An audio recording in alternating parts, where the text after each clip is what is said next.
tanto de los no judíos como de los judíos, apoyados por sus dirigentes, para maltratarlos y apedrearlos. Al darse cuenta de esto, los apóstoles huyeron a Listra y a Derbe, ciudades de Licaonia y a sus alrededores, donde siguieron anunciando las buenas noticias. En Listra había un hombre lisiado de nacimiento que no podía mover las piernas y nunca había caminado. Estaba sentado, escuchando a Pablo, quien al fijarse en él y ver que tenía fe para ser sanado, le ordenó con voz fuerte: «Ponte en pie y enderézate». El hombre dio un salto y empezó a caminar. Al ver lo que Pablo había hecho, la gente comenzó a gritar en el idioma de Licaonia: «Los dioses han tomado forma humana y han venido a visitarnos». A Bernabé lo llamaban Zeus y a Pablo Hermes, porque era el que dirigía la palabra.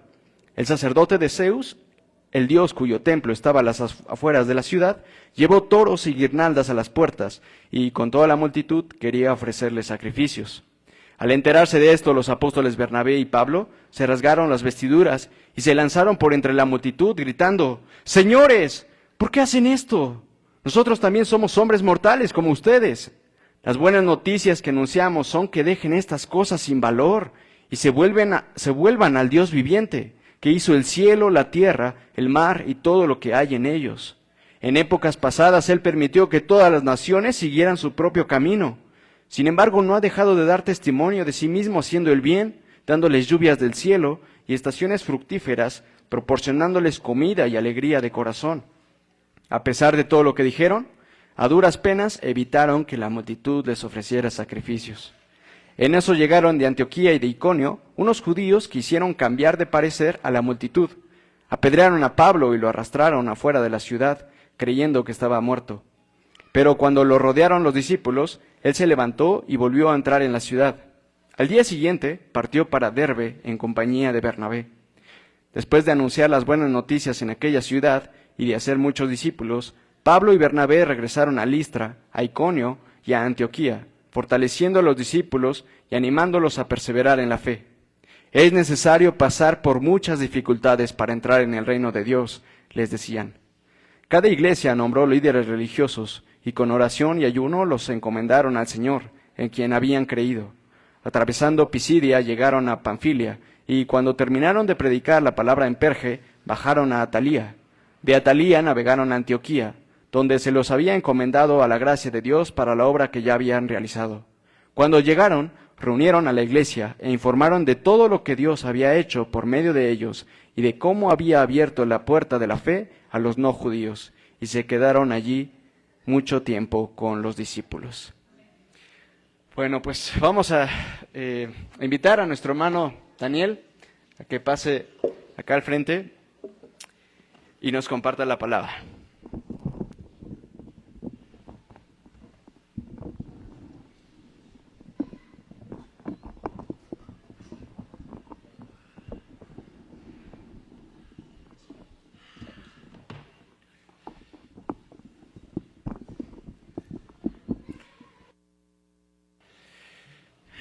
Gracias. Buenos días, hermanos. ¿Cómo están?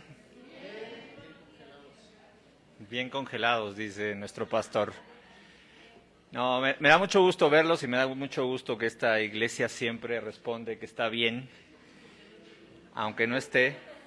Hay una respuesta que un hermano mío da cada vez que le pregunto cómo está y que me gusta mucho, y es: cuando yo le pregunto cómo está, su respuesta es: mejor de lo que merezco. Y es una realidad. Como cristianos no es que debamos tener siempre esta perspectiva meramente optimista, porque sí, pero sí la claridad de entender que la misericordia de Dios se renueva cada día, ¿no es cierto? Se renueva cada año, hoy empezando otro año, y el hecho de que hoy podamos estar vivos, que tengamos aire en nuestros pulmones, que podamos despertar, que tenemos un techo bajo el cual dormir, familia, amigos, personas que oran por nosotros, una iglesia, es realmente algo que tenemos que agradecer, porque en realidad es estar bien, porque es estar teniendo algo mucho mejor de lo que realmente merecemos. Y a mí me da mucho gusto verlos hoy aquí, me siento muy agradecido de hoy tener la oportunidad de dirigir este primer estudio en nuestra iglesia, Comunidad Cristiana Roma. Para quienes no me conozcan, mi nombre es Daniel Espinosa y tengo nuevamente el privilegio de estar sirviendo en esta comunidad. Bienvenidos nuevamente a todas las personas que por primera vez están con nosotros. Quiero agradecer a Mike por la lectura, porque no se le haya ido el aliento después de 80 versículos. Estuvo leyendo durante 10 minutos y 20 segundos seguidos. Quiero decirles que, sobre todo para los nuevos, en esta iglesia acostumbramos la predicación expositiva, que es estudiar versículo a versículo. Él leyó 80 versículos en 10 minutos 20, entonces más o menos el estudio nos va a llevar 3 horas. Entonces les pido por favor que apelen a su paciencia, que a estas alturas del año debe de estar renovada.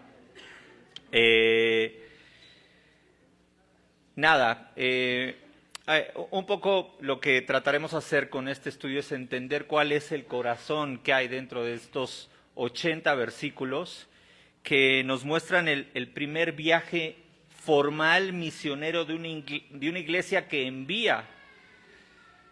Esta historia que ha empezado ya tiempo atrás, en este estudio que llevamos del libro de los Hechos de los Apóstoles, ¿no?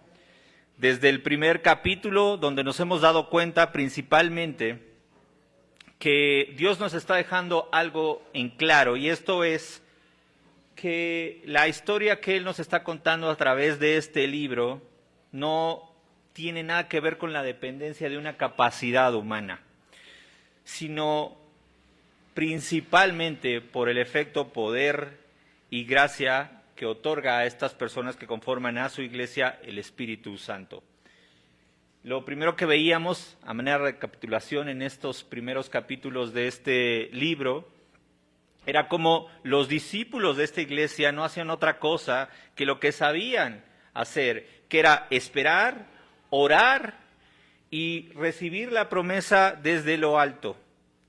Su maestro se acaba de ir, acaba de ascender, Jesús, con su Padre, y está a la diestra de Él, y ellos están un poco temerosos, no saben qué va a pasar, pero siguen en esta armonía, siguen en esta comunión, y siguen agarrándose de esta promesa, y vamos viendo cómo una iglesia que inicialmente era temerosa, cambia y se convierte en una iglesia que ahora es valiente.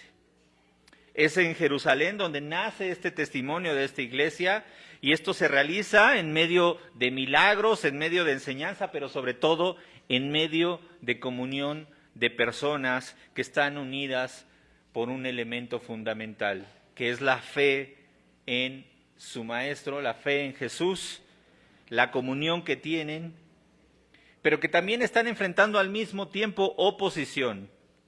Y esta oposición, conforme avanza la historia en este libro, se convierte en persecución.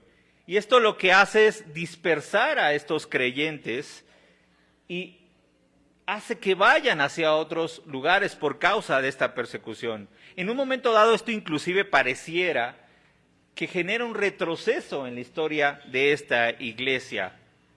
Sin embargo, nos damos cuenta cómo Dios transforma esto, y por medio del mismo evangelio que estas personas siguen anunciando, entonces la noticia buena que ha traído Jesús se esparce a Judea, se esparce a Samaria y empieza a alcanzar precisamente a samaritanos, llega a etíopes inclusive y finalmente a los gentiles. Dios sigue obrando de manera soberana, levantando instrumentos que eran inesperados, que no se veían venir. Un perseguidor que se llama Saulo, ahora es transformado en un apóstol fiel. Pedro es llevado en algún momento a la casa de Cornelio para proclamar el evangelio y que éste no tiene fronteras.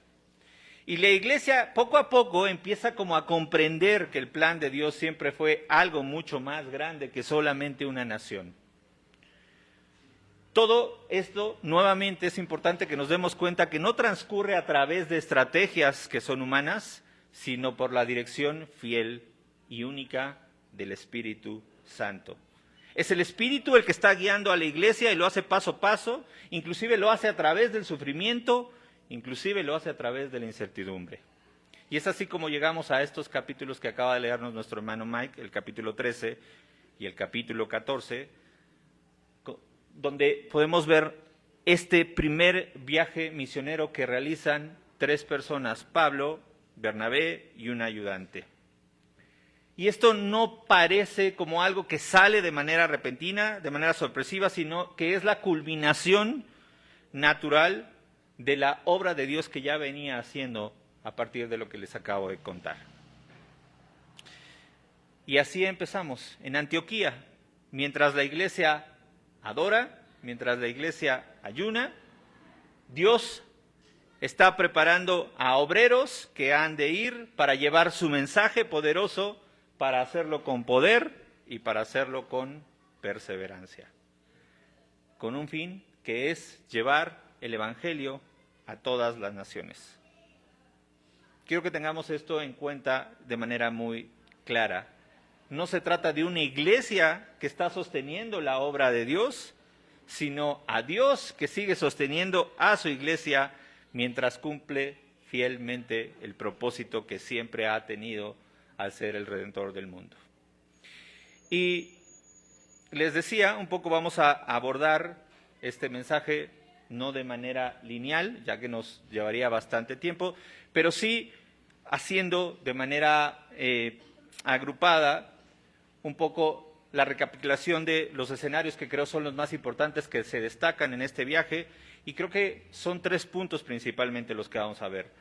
1, la disposición obediente para ir, es decir, quiénes son enviados y cómo no son improvisados.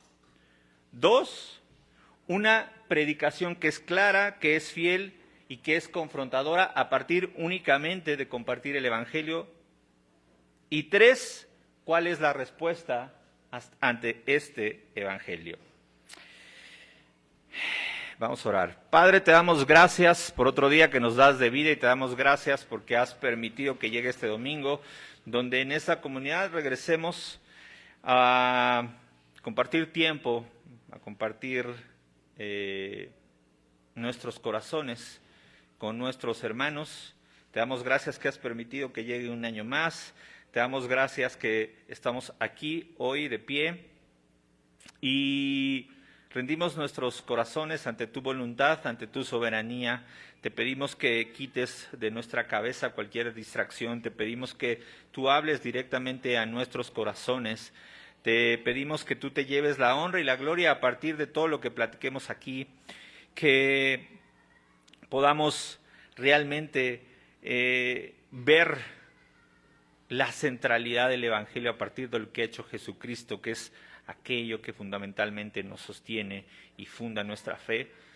Te damos gracias por todas las personas que están aquí reunidas, te damos gracias también por aquellas que no pudieron venir, aquellas que nos puedan estar escuchando. Te pedimos absolutamente que tú seas glorificado y bendito en todo este tiempo, y todo esto te lo pedimos en el nombre de tu poderoso Hijo Jesús. Amén. Entonces, comenzaremos con estos 3 puntos, pero antes quisiera hacer una recapitulación rápida de escenarios que creo necesario que los mencionemos porque son importantes. No nos va a dar el tiempo de detenernos mucho en ellos, pero creo que ameritan que nosotros pongamos un poquito de atención. Son 7 puntos y los voy a mencionar rápido. Primero, se menciona una confrontación con Barjesús, Elimas, un falso profeta, y nos damos cuenta ahí del recelo que ahora Pablo tiene por el Evangelio. Él lo llama directamente hijo del diablo. Ahí nos damos cuenta del corazón de Pablo, donde se encuentra, un corazón que ante todo tiene un propósito fundamental, y que es que el Evangelio sea transmitido de manera clara, de manera fiel. Segundo elemento creo que a destacar, cómo ahora Saulo comienza a ser llamado Pablo.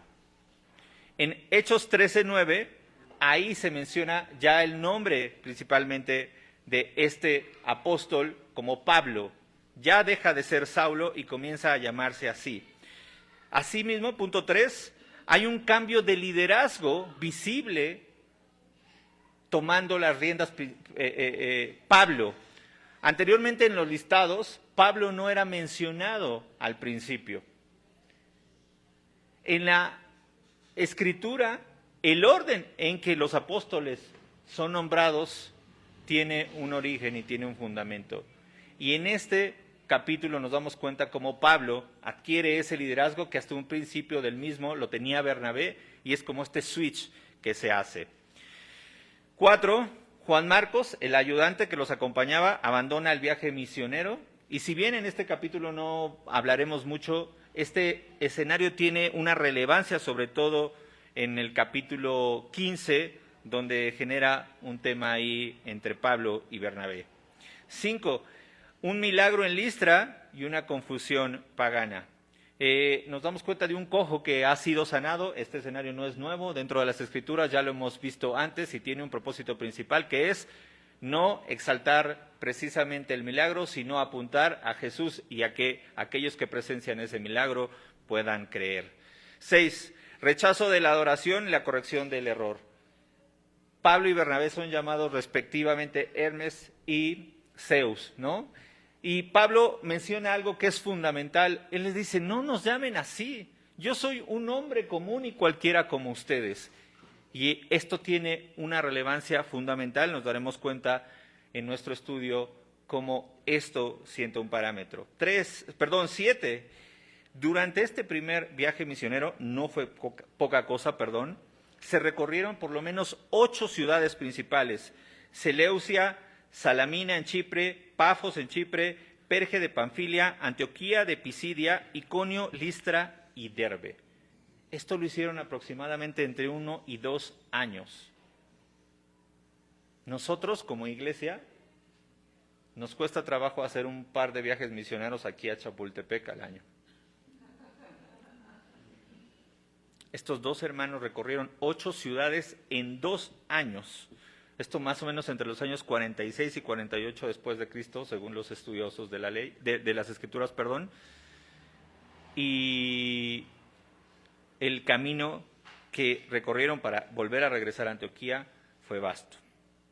Entonces, una vez mencionado estos hechos que creía importantes, destacar, podemos comenzar con nuestro estudio. Y les decía, nuestro primer punto importante, que creo que es el centro y el corazón de este mensaje, es la disposición obediente para ir, aquellos que son enviados y que no son improvisados. Y esto quiero empezarlo a mencionar a partir de un elemento que creo que es importante, y es cómo este llamado de aquellos que serán enviados parte con un principio, y es la comunión con Dios. El llamado que Dios hace no surge, hermanos, a partir de un impulso que sea humano, ni tampoco de la ambición espiritual de cualquier persona, sino de el silencio reverente de alguien que tiene comunión con Dios. En Hechos 13:2, miren lo que dice: mientras participaban en el culto al Señor y ayunaban, el Espíritu Santo dijo, apártenme ahora a Bernabé y a Saulo para el trabajo al que los he llamado. ¿Qué estaban haciendo estos hermanos en comunidad con la iglesia? Participaban en el culto al Señor. ¿Qué es esto? Adoraban, oraban, convivían con los hermanos, comían con los hermanos, prendían una vida en adoración a Dios. ¿Y qué más hacían? Ayunaban. Es decir, se apartaban en lo más posible durante este periodo del mundo y de todo aquello que podía generarles una tentación de romper esta comunión con Dios. ¿Y cuál es el resultado de esto? El Espíritu Santo dijo, apártenme ahora a Bernabé y a Saulo para el trabajo al que los he llamado. Quiero que se den cuenta de esto. Antes de que hubiera un envío, existió una adoración. Antes de que hubiera una misión, hubo una rendición en los corazones de estas personas.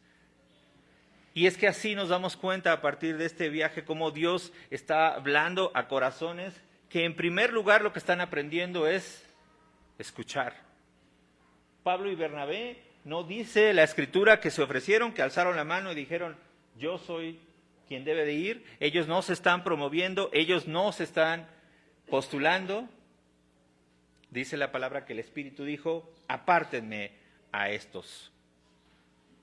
Y eso es lo que hace Dios. El diseño de quién ha de ser usado y cómo va a ser usado no parte del mero deseo, hermanos, de servir. Y quiero ser muy claro en esto. No es que el que tengamos deseos de servir esté mal, pero eso no es el origen de un llamado, sino la voluntad de Dios. Y no vamos a poder conocer la voluntad de Dios si no estamos en principio en comunión con Dios. Quiero ser claro en esto. La obra, el hacer algo, no es el punto de partida. La comunión sí lo es. Porque cuando nosotros intentamos por nuestras propias obras adelantarnos a Dios, lo que vamos a terminar, ¿saben qué es? Es sirviéndonos a nosotros mismos. Por el contrario, cuando nosotros esperamos en Él, Dios va a ser el que nos ponga en el lugar donde debamos estar y Él va a ser el que nos va a enviar. El llamado correcto no es algo que se persigue, no es algo que se construye, es algo que se recibe por parte de Dios. Nace cuando nosotros dejamos nuestra agenda y nos alineamos a la agenda de Dios. Nace cuando más allá, hermanos, del deseo de hacer algo por Dios, que repito, per se no es algo malo, pero cuando el deseo de hacer algo por Dios es sustituido por el deseo de en realidad estar con Dios. Y es algo completamente diferente. Y esto tiene un origen muy simple, pero muy real. Cuando nosotros estamos en una comunión profunda con Dios, es que Dios nos revela el propósito y nos confía el privilegio de participar en lo que Él ya ha estado haciendo durante mucho tiempo. John Stott lo pone de esta manera. Él dice literalmente, la misión no es una invención de la iglesia, es una iniciativa, dice, del Espíritu de Dios. Y es importante que entendamos esto. La oración, que era lo que estaban haciendo estos hermanos, la meditación en la palabra y el ayuno, no tienen que ser vistos como rituales o como amuletos espirituales, una pulserita que nos ponemos y que nos da poder, sino que tiene que ver con el espacio que nosotros apartamos dentro de nuestra vida, dentro de nuestra cotidianidad, para rendirnos a una total dependencia de Dios. Y es lo que nos muestra este pasaje. Cómo todo inició más allá de un plan, más allá de una estrategia, más allá de una capacidad, más allá del uso de dones, comenzó con adoración a Dios y con ayuno. ¿Qué otro elemento podemos destacar en este llamado, en esta disposición obediente de ir? La obediencia que muestran estos hermanos. Ser enviados por Dios implica la necesidad absoluta de soltar el control. Miren lo que dice Hechos 13:4. Ellos, enviados por el Espíritu Santo, descendieron a Seleucía. Es lo único que hicieron. No sabían qué iban a esperar al llegar ahí, no sabían cómo los iban a recibir, no tenían una estrategia exactamente de lo que iban a hacer. Ellos obedecieron y fueron a este lugar. Hechos 13:46 dice, Pablo y Bernabé respondieron con valentía. Pero dice respondieron. Es decir, las circunstancias que se presentaron fueron dictando lo que ellos tenían que hacer, pero ellos seguían siendo obedientes. Y a lo mejor muchas veces para nosotros puede ser sencillo o puede parecer sencillo obedecer cuando las circunstancias son simples.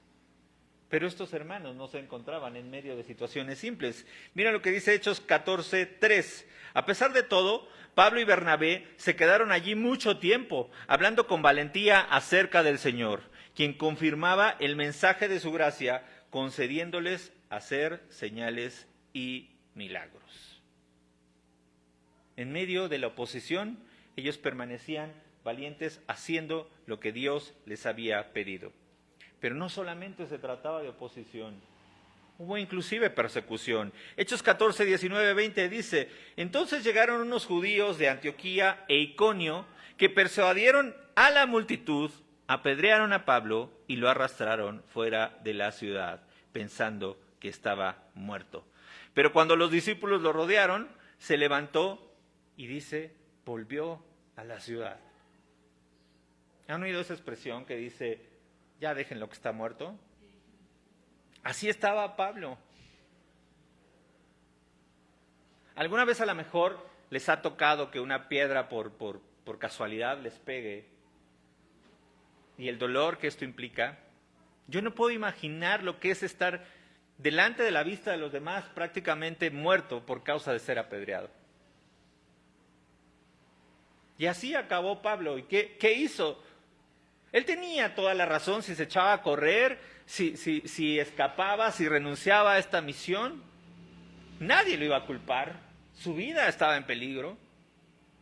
Pero ¿qué hizo? Dice la palabra, se levantó y volvió a la ciudad. Quiero que se den cuenta de esto, hermanos. Pablo y Bernabé no estaban partiendo con garantías humanas de lo que iba a pasar. Ellos no contaban con escenarios seguros. Ellos únicamente partieron con obediencia. No sabían qué iba a pasar al lugar que iban a ir, pero algo que sí sabían, y esto es importante que nos demos cuenta, era quién era el que los enviaba. Y esto era suficiente para que ellos siguieran avanzando. Porque saben una cosa, la fe genuina no camina con promesas de éxito. Eso sería muy sencillo. La fe genuina camina con la convicción profunda de aquel que nos está llamando a ir. Ir cuando Dios nos envía a algún lugar es renunciar a una seguridad visible para abrazar entonces una fidelidad que puede ser invisible. Y piensen en esto, en nuestra manera común de vivir. Cada vez más, como seres humanos, estamos viviendo rodeados de certezas y buscamos constantemente las certezas, ¿no es así? Nosotros ya no salimos y ya no manejamos si no tenemos Waze o Google Maps, como algunos.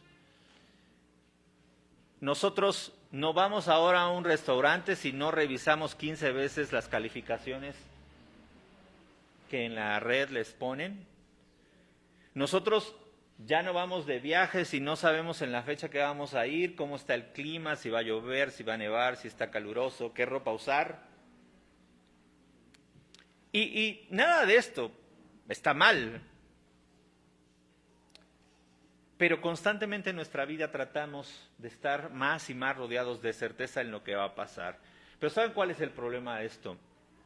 Que sin notarlo, nosotros trasladamos esta exigencia a nuestra relación con Dios.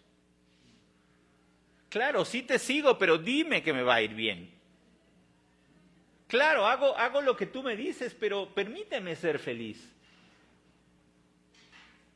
Y la realidad, hermanos, es que en el reino de Dios el camino es completamente distinto.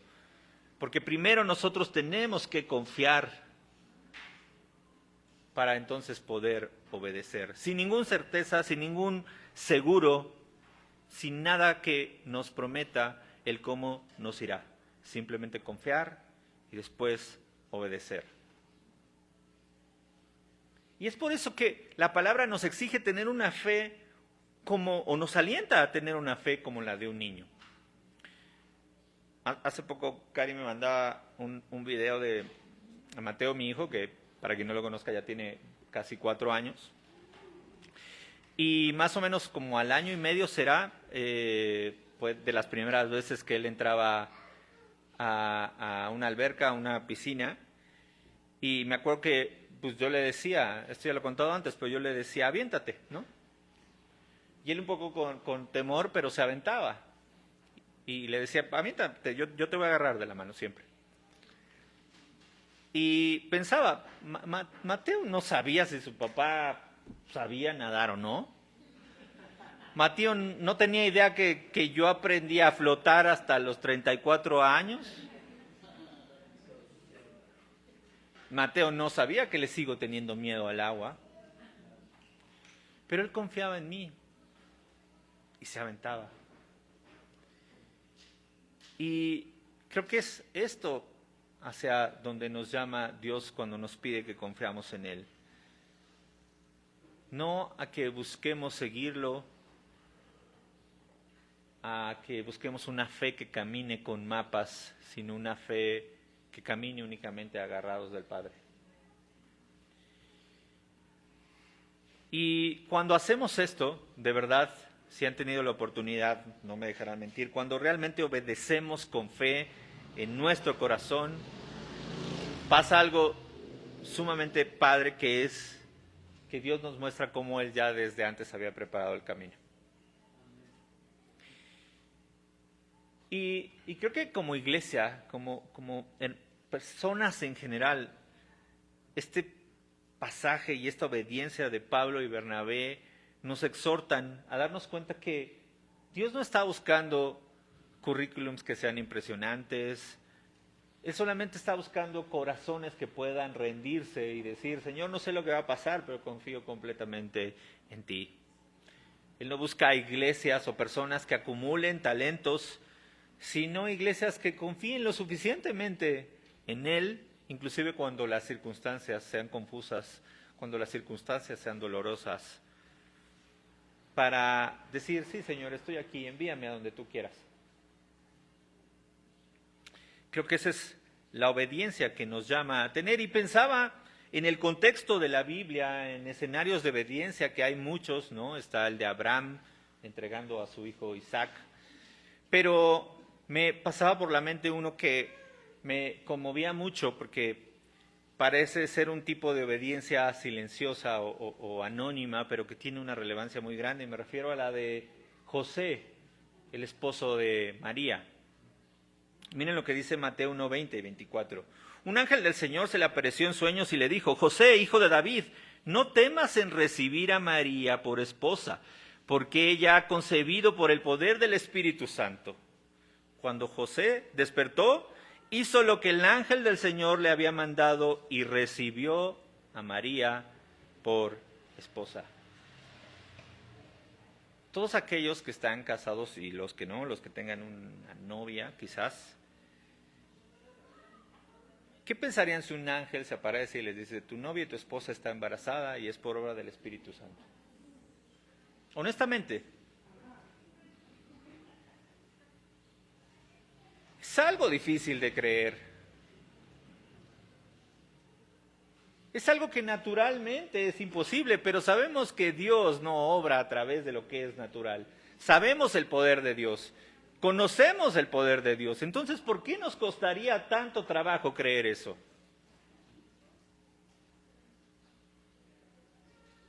¿Pero qué hace José? Él obedece. Y en la historia de la Biblia, José no pronunció grandes discursos, José ni siquiera realizó milagros, pero él tuvo una obediencia silenciosa, que lo que hizo fue sostener el plan redentor de Dios.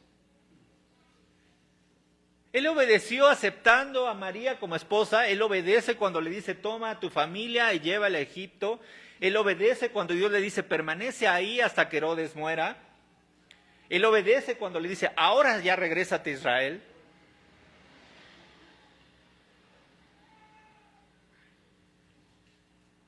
Y él obedece cuando no entiende nada. Imagínense la cabeza y la confusión de José. Y aún así él obedece.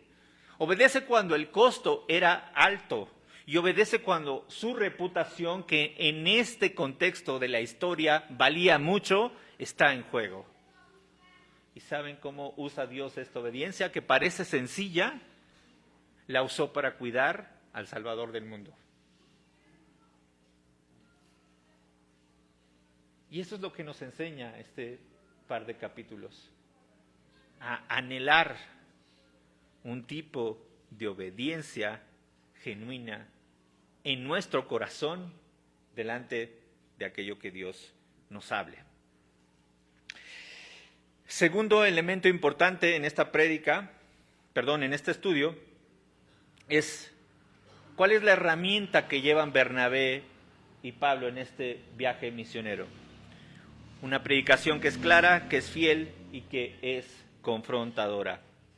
Primeramente, ¿por qué? Porque el mensaje es centrado en Cristo. Y hermanos, toda obra de evangelismo, toda misión que aspire a ser fiel, debe comenzar precisamente donde empezaron estos dos hermanos. En Cristo. Dice Hechos 13:23, de la descendencia de David, conforme a la promesa, Dios levantó a Jesús. Ya lo leía Mike.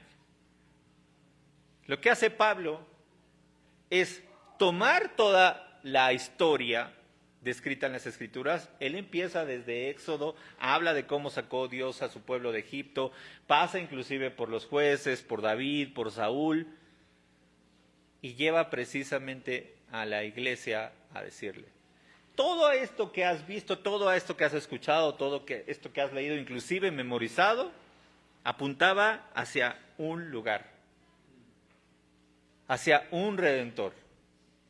Y ese Redentor se llama Jesús. Toda la ley, todas las profecías, valga la redundancia, de los profetas, apuntaban a una sola persona, y esa persona es Jesucristo. Dense cuenta que ellos no llevaban un mensaje, una prédica que girara en torno a normas que fueran morales, a ideas humanas, a discursos persuasivos, sino únicamente para apuntar a una persona y una obra que es Jesús, como cumplimiento de la promesa de Dios que había hecho siempre en las Escrituras. Porque el poder del Evangelio, el poder de estas buenas noticias, no se trata del moralismo que intenta corregir conductas de las personas, ni en una filosofía hueca que trate de convencer a nadie, sino únicamente en Cristo, que fue crucificado, que resucitó y que se anuncia con claridad como el único que puede salvarnos. Eso es lo que anuncian, no anuncian otra cosa. Pablo hace que el mensaje siempre se centre en Jesús, y entonces eso Dios lo utiliza para comenzar a transformar corazones. Y esa historia de esa iglesia en este tiempo, en este contexto, es la misma historia de nuestra iglesia. Así es como nosotros creímos. Alguien en algún momento, gracias a Dios, nos compartió, pero no fue que esa persona fuera lo suficientemente persuasiva para transformar lo que había hasta entonces en nuestra mente. Fue Dios quien transforma completamente la manera en cómo nuestra mente está diseñada hasta ese entonces, quien ablanda un corazón que ha sido de piedra hasta entonces, que nos da arrepentimiento y que nos permite creer. Por eso toda misión auténtica debe de llevar como parte central un mensaje enfocado en Cristo. F.F. Bruce lo pone de esta manera: la predicación apostólica no buscaba agradar a la audiencia, sino ser fiel al hecho histórico de Cristo. Ahora, una vez que partimos de aquí, de la centralidad completa del mensaje en Cristo, ¿qué es lo que nos ofrece también este mensaje? Una gracia proclamada sin que sea diluida la verdad. Aquí nos damos cuenta cómo Pablo está proclamando fielmente el Evangelio, pero al mismo tiempo él revela una armonía perfecta entre la gracia y entre la verdad. Miren cómo lo pone en Hechos 13:38, simplemente con esta frase. Dice, por medio de él, se refiere a Jesús, se anuncia perdón de pecados. En esta frasecita está envuelta de manera completa todo el Evangelio. Por medio de él se anuncia perdón de pecados. ¿Cómo? Imagínense siendo esta audiencia. ¿Me estás diciendo de entrada que yo soy un pecador? Sí, eso te estoy diciendo. ¿Y me estás diciendo que mis pecados necesitan ser perdonados? Sí, también eso te estoy diciendo. Y aparte me estás diciendo quién es el único que puede perdonar esos mensajes, que es Jesús. Sí, también eso te estoy diciendo. Gracia y verdad en un mismo lado. Y esta gracia que se está mencionando aquí, hermanos, no es una concesión barata, no es una indulgencia superficial de alguien que dice, ya te perdono, puedes retirarte. Sino lo plantea de tal manera Pablo que se muestra como en realidad es un regalo glorioso que brota a partir de la generosidad, del amor, de la misericordia de Cristo, al ofrecerse para ponerse en la cruz, donde fue posible que la justicia fuera comprada con su muerte y su resurrección. Y ese es el mensaje que Pablo les ofrece. En la cruz es donde perfectamente pueden convivir la gracia y la justicia. Nosotros como pecadores, al igual que esta audiencia a la que está hablando Pablo, merecían morir y merecían un castigo mucho mayor, que era la eternidad, alejados de Dios. Es decir, el infierno por toda la eternidad. Eso merecían y eso merecemos nosotros por causa de nuestros pecados.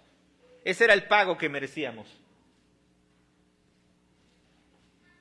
Y obtuvimos gracia porque al creer en Jesús somos perdonados. Pero al mismo tiempo se hace justicia porque nuestro pecado merecía un castigo y ese castigo Jesús lo recibió. La cruz no es solo un madero vacío que se utilice como amuleto.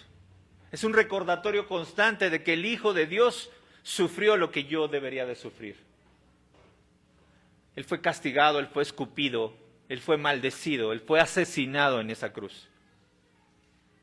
Y así fue satisfecha la justicia de Dios. Y Pablo todavía es más severo porque declara sin rodeos: aquello que la ley no pudo lograr, es decir, justificar a un pecador, solo se alcanza por medio de Cristo, lo dice en el versículo 39. Él les dice, todo esto que ustedes han estado haciendo o tratado de hacer durante este tiempo, buenas obras, cumplir la ley, ser generosos, ser amables, cualquier obra que parezca noble, no sirve, no alcanza para perdonar sus pecados. No es suficiente.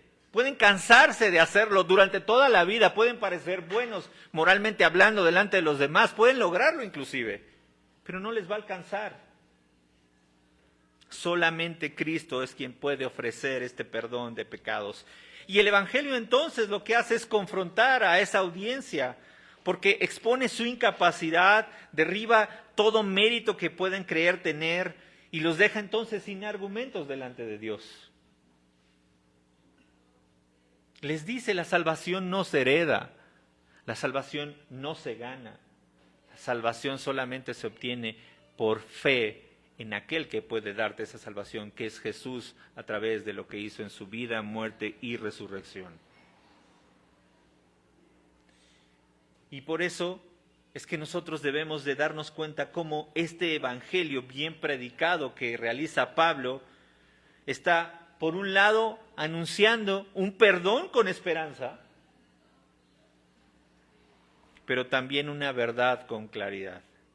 Está llevando a un pecador como ellos y como nosotros, no solamente a confiar en lo que podemos hacer, porque eso es inútil, sino a descansar en Cristo. ¿Qué otro elemento acompaña a este mensaje que creo que es muy importante también y que nos atañe y nos beneficia a nosotros? Que Pablo, por medio de este mensaje, lo que declara es la universalidad del Evangelio, es decir, puertas abiertas para todo mundo a la salvación.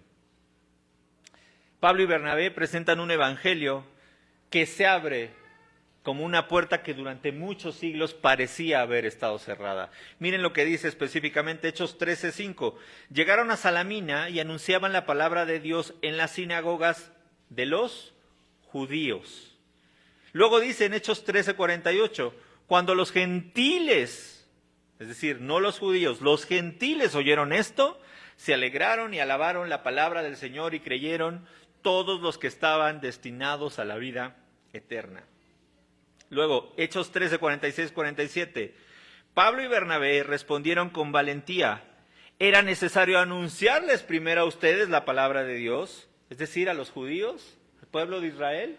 Pero dice, pero como la rechazan, ahora nos dirigimos a los gentiles, porque así nos los ha mandado el Señor.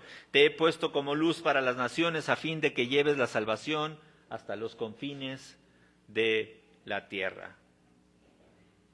Pablo y Bernabé están anunciando algo que es maravilloso. Anuncian que la salvación de Cristo, que hasta ese entonces quizás era percibida como un privilegio reservado solamente para unos cuantos, se ha extendido ahora como un regalo para todo el mundo, para judíos y para gentiles por igual. Y les decía, esta es una buena noticia para nosotros. Nosotros ahora conocemos que el plan redentor de Dios alcanza inclusive para nosotros. Lo que muchos creyeron exclusivo, Dios a través de Pablo ahora está aclarando como universal. Es como si fuera un banquete que durante mucho tiempo había sido únicamente para invitados distinguidos. De pronto el anfitrión decide abrir las puertas para todos. Los cercanos, los lejanos, los conocidos, los olvidados. Así es el evangelio que se proclama en estos 2 capítulos. Una mesa preparada por Dios, donde no se entra por apellido, donde no se entra por mérito, donde no se entra por tradición, donde solamente se entra por fe y por gracia. Hechos 13 y 14 muestra el corazón expansivo, pero también inclusivo de Dios. Un Dios que no restringe la salvación, sino que la está ofreciendo de manera generosa a todas las naciones. Y eso es lo que nosotros tenemos que seguir anunciando, hermanos, como iglesia, que hay lugar en la mesa para cada persona que responde a la fe y al llamado de Dios. Porque a veces se nos olvida. Y a lo mejor no distinguimos entre razas o de manera clasista, pero no es cierto que a veces decimos, no, este hermano no, este sí, no había conocido a alguien como él. La mesa está puesta para todo mundo. Aquel que crea en lo que Dios ha hecho a través de su Hijo está convidado a comer en su mesa. Y eso es lo que nos muestra aquí Pablo y Bernabé. Por último, punto 3. ¿Cuál es la respuesta a este mensaje? Cuando el evangelio es predicado de esta manera, con claridad, con verdad y con transparencia, el resultado es que algunos creen. Dice Hechos 13:48, los gentiles oyendo esto se regocijaban. Y esta palabra, regocijar, no es simplemente como cuando te dan una buena noticia y te dicen, bueno, pues ¿qué crees? Que te aumentaron el sueldo y te pones contento, ¿no? Y luego pasa la semana y te vuelves a hartar del trabajo y vuelves a lo mismo. O cuando te dicen, vas a ser papá y luego vienen los terribles 2 y... Este tipo de emoción que estaban experimentando estas personas, dice, se regocijaban. Es como un ciego que comienza a ver, alguien que se da cuenta, primeramente en arrepentimiento de lo mal que estaba, de lo alejado que se encontraba de Dios, y que de repente le dice, no te preocupes, hay una solución para esto, que no depende de ti, pero que está a tu alcance a través de la fe. El corazón de estas personas no experimentaba una emoción pasajera, sino el gozo profundo cuando un alma es alcanzada por la gracia de Dios y comprende que en Cristo hay esperanza y que en Cristo hay perdón. Esta respuesta nuevamente no es fruto de la persuasión humana, sino de la obra soberana de Dios. Es el Espíritu de Dios actuando, generando un arrepentimiento sincero, una fe viva y una transformación integral en las personas. Es un milagro literal presenciar cuando alguien cree. Es el acto poderoso de Dios en los corazones, cambiando el rumbo de su vida y conduciendo a un pecador como estas personas, estos gentiles o como nosotros, a descansar ahora en el gozo de la salvación que solamente Jesús puede dar. ¿Pero qué otro tipo de respuestas hay? ¿Todo el mundo creyó? No. Dice que otros reaccionaron con rechazo, inclusive con violencia. Y esto es lo que el Evangelio, hermanos, puede llegar a producir. En algunos produce gozo y arrepentimiento, pero en otros corazones, tristemente también, produce rechazo.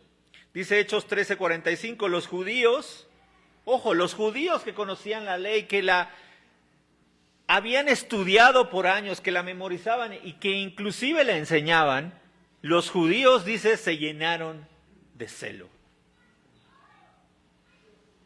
Y esto es triste, porque es triste que la verdad de Cristo nos sea anunciada de manera clara y que no podamos con humildad recibirla y que lo primero que hagamos es reaccionar a la defensiva. ¿Y saben por qué pasa esto? Porque el Evangelio lo primero que hace es confrontar el orgullo humano. Y al mismo tiempo desnuda nuestros corazones. ¿Cómo? ¿Me estás diciendo que entonces no depende de mí, que mi capacidad es nula? Y el orgullo empieza a simbrar nuestra mente y nuestro corazón. Y creo que todos los que estamos aquí hemos en algún momento experimentado eso, ¿no es cierto? Yo lo he contado varias veces, pero mi esposa Karina en ese tiempo no era mi esposa, era mi novia, me compartió el Evangelio y Dios mismo sabe cuántas veces no solamente la rechacé, sino que la ofendí y la lastimé, porque el orgullo de mi corazón batallaba contra esa verdad. Y eso es lo que está pasando aquí. Y no solo se queda en rechazo, en algunos casos el orgullo, hermanos, escala hasta la violencia. Dice Hechos 14:19, apedrearon a Pablo y lo arrastraron fuera de la ciudad. No solamente estaban rechazando lo que Pablo llevaba, sino que lo perseguían, que lo apedreaban, que lo querían matar únicamente por causa del mensaje que él estaba proclamando.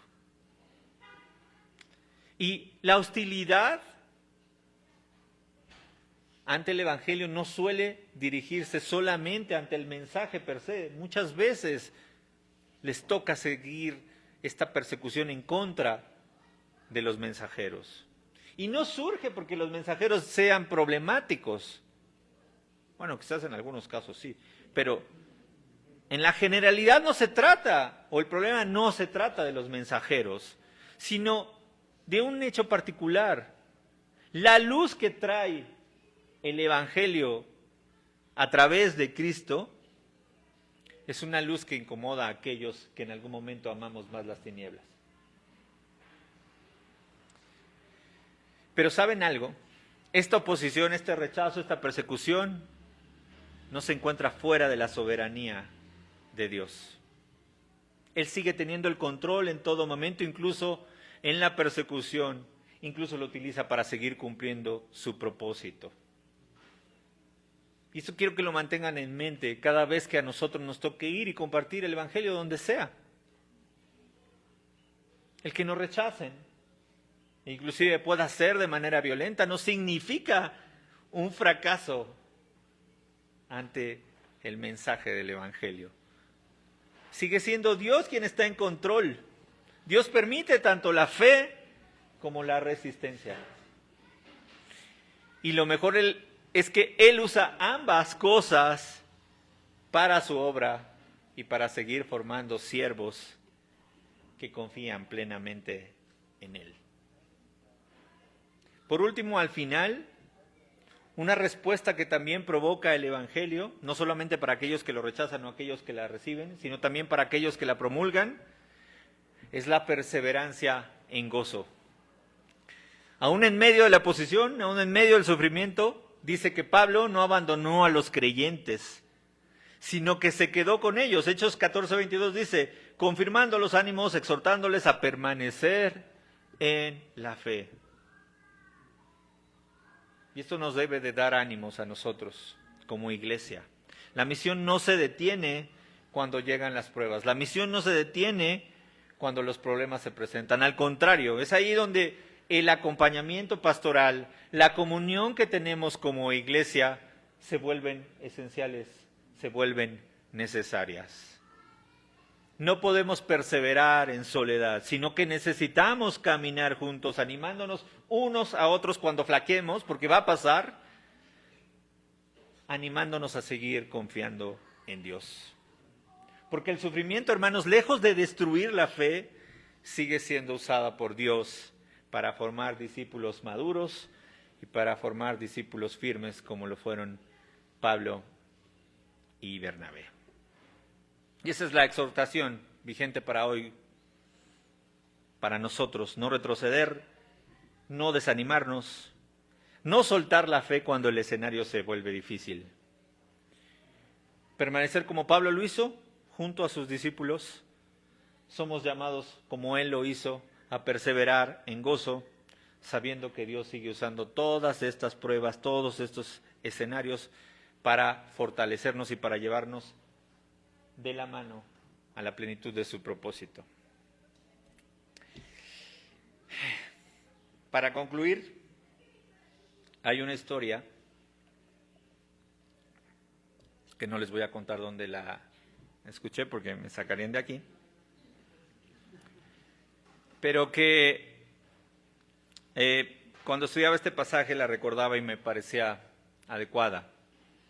Y es una historia de un joven llamado Marcelo, un joven voluntario en su iglesia, pero que particularmente no estaba muy entusiasmado con servir. Era una persona creyente, pero su disposición no era tan amplia. Él se había ofrecido casi por compromiso para acompañar a un grupo de jóvenes en un asilo, en una labor social, una labor de misericordia que tenían. Pero la realidad es que él no tenía muchas ganas de estar ahí. En cada visita que hacía a este asilo, las personas de ahí juntaban en un salón a todas las personas mayores para que fueran servidas. Y Marcelo lo que hacía era mantenerse distante, casi desapercibido, como un Daniel Espinosa, más o menos, así. Sí iba al final de ese rincón, tratando casi de que no lo vieran. Y en ese rincón siempre estaba un señor Raúl.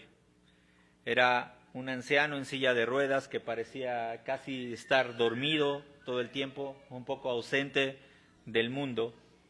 Y un día en una de esas visitas, sin saber por qué, Marcelo sintió el impulso de tomarle la mano al señor Raúl. Este respondió apretando la mano suavemente y así permanecieron unos minutos. Esta escena se repetía semana con semana. Marcelo se aislaba, el señor Raúl estaba ahí y una mano tomaba a la otra en silencio, casi por inercia. Hasta que en una semana Marcelo, ya un poco más entusiasmado, llegó, pero se dio cuenta que el señor Raúl no estaba. Él preguntó a uno de los asistentes del asilo y este le dijo que el señor Raúl se había puesto grave y que estaba en un hospital desde hace unos días. Marcelio pidió que si podía él ir a verlo y le dijeron que sí. Y fue al hospital. Allí encontró conectado al señor Raúl a unas máquinas, luchando ahí por respirar, nuevamente sin palabras, sedado, dormido. Y Marcelo volvió a hacer lo único que sabía hacer, que era tomarle de la mano. Y en ese momento a la habitación entró una mujer cuyo nombre es Carla y se presentó con Marcelo. Le dijo: yo soy la hija del señor Raúl. ¿Tú eres Marcelo?, le preguntó. Y este se sorprendió de que supiera su nombre. Y entonces Carla le explicó que su padre llevaba ya mucho tiempo en el asilo, mucho tiempo sin hablar, pero que había tenido un momento unos días antes de lucidez y que pudo hablar un instante con ella. Y una de las cosas que le pidió fue que le dijera y le diera gracias a Jesús por venirlo a visitar. Carla le preguntó a su papá: papá, ¿cuándo es que te ha venido a visitar Jesús? Viene todas las semanas y me toma de la mano. Cuando yo pensaba en esta historia, me daba cuenta y podía entender una verdad que es profunda. Dios no siempre va a usar a los más capacitados, Dios no siempre va a usar a los más dispuestos, sino va a utilizar a aquellos que inclusive sin la suficiente motivación se dejen usar. Esta historia, este joven no llevaba un sermón, no tenía palabras elocuentes, no tenía un corazón ardiente al principio, pero Dios tomó su obediencia sencilla y la transformó en una visita de Jesús. Jesús se hizo visible a través de una mano extendida, solamente eso. Y eso es exactamente lo que vemos aquí en los capítulos de Hechos 13 y 14. Pablo y Bernabé no avanzan porque ellos sean extraordinarios, sino por escuchar al Espíritu Santo y por obedecer. Y a lo mejor podrán decirme: pero ¿no sabes de quién estás hablando? Pablo, que escribió casi 3/4 partes del Nuevo Testamento. Este es el primer viaje de Pablo. Imaginen el miedo, la incertidumbre, el titubeo que debió tener para hacer esto. Él está apenas comenzando su ministerio, pero él está haciendo lo que todos debemos hacer: dejarnos usar por Dios. Dios es quien lo envió, Dios es quien lo sostuvo, Dios es quien usó los pasos imperfectos de Pablo y Bernabé para mostrar a Cristo a judíos y a gentiles. Y esa es la exhortación final que quiero dar a esta iglesia. Si Dios puede usar a quien sea, un joven desanimado, a cualquier persona, para mostrar a su Hijo Jesús, también entonces puede usarnos a nosotros. Y puede hacerlo si disponemos nuestro corazón para que eso pase. Y este es mi deseo para este año nuevo, para mí y para ustedes. Que tengamos una fe que realmente esté dispuesta a servir. ¿Cómo? No lo sé. Primeramente, que podamos tener comunión con Dios para entonces poder cerrar nuestros oídos al ruido que constantemente el mundo grita sobre nosotros y podamos entonces escuchar la voluntad de Dios en nuestra vida. ¿Hacia dónde quiere Él llevarnos?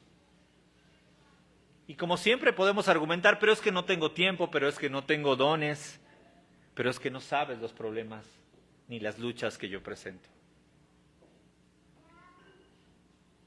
La misión principal que tenemos como creyentes es mostrar lo que ya tenemos, es decir, a Jesús. Ahí comienza la misión, mostrando a Jesús. Y podemos hacerlo en la manera en cómo tratamos a nuestra esposa y a nuestros hijos delante de los demás, a cómo nos comportamos en el trabajo, a cómo nos relacionamos con las personas, a cuánto servimos a los demás, con los recursos que tengamos, económicos, con tiempo, con empatía. Ahí es donde se comienza a ir a las naciones. Donde nos lleve después Dios, Él sabrá. Puede ser a la calle que viene o puede ser a París. Él sabe. Porque la misión no depende, decía, de nuestra pasión inicial, sino de nuestra disposición de decir, sí, Dios, quiero estar contigo. Realmente quiero estar contigo y ser parte de tu reino. Y si hoy como iglesia no estamos sirviendo, nos estamos perdiendo de algo increíble. De verdad. Una convicción que tengo es de esto. Quizás al final, aquellos que somos creyentes, de una de las cosas que vamos a arrepentirnos al final de nuestros días es de no haber servido más para el reino de Dios. Y ojalá y Dios rinda nuestros corazones día con día a escuchar su llamado. Que se encargue de quebrantar nuestros corazones para que esto pase y entonces pueda ser visible en nosotros a su Hijo Jesús que ya mora en nuestros adentros. Padre, te damos gracias por otro día que nos das de vida y te damos gracias por este tiempo. Te damos gracias por tu palabra y te pedimos que esta obre en nuestra mente, en nuestro corazón, que nos lleve a rendirnos completamente a ti, a llevarnos a donde tú quieras llevarnos, a darnos la pasión, la voluntad, la obediencia para reconocer y seguir este llamado y entonces vivir para tu reino. Vivimos constantemente bombardeados por este mundo que nos grita al oído cuáles son aquellas necesidades que tenemos, pero nosotros en nuestro corazón sabemos que la única necesidad que tenemos realmente es de ti. Permite que esto sea quien dirija nuestra vida este año y los días que nos queden y que podamos entonces avanzar en fe para ir a donde tú nos lleves. Te disponemos esta iglesia y las personas que están aquí para que tú nos acompañes en esta semana, en estos días y que podamos constantemente estar reflexionando sobre lo único que realmente necesitamos. Recordar que Cristo Jesús murió y resucitó para que podamos entonces regresar a nuestro Padre. En el nombre de Jesús oramos. Amén.